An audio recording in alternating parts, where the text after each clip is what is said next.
Tingnan nyo to.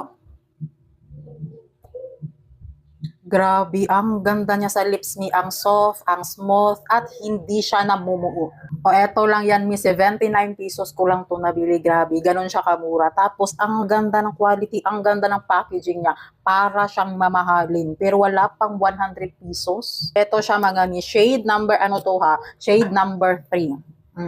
Oh my God, ganito siya, Mima. Parang dark red siya. OMG, ang ganda niya, Mia. Tingnan nyo naman yan kung gaano ka-smooth.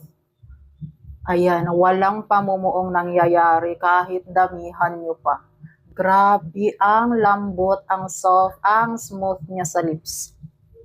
Hindi talaga siya namumuumi. Tapos, para siyang mamahalin, pati yung quality niya at ang bango. Amoy chocolate. Ang dali lang niyang ipahid. Ayan, hindi siya namumuo. Tapos, very affordable lang. Ano pang hinahanap nyo, Mima? I-check out nyo na to habang marami pang stocks.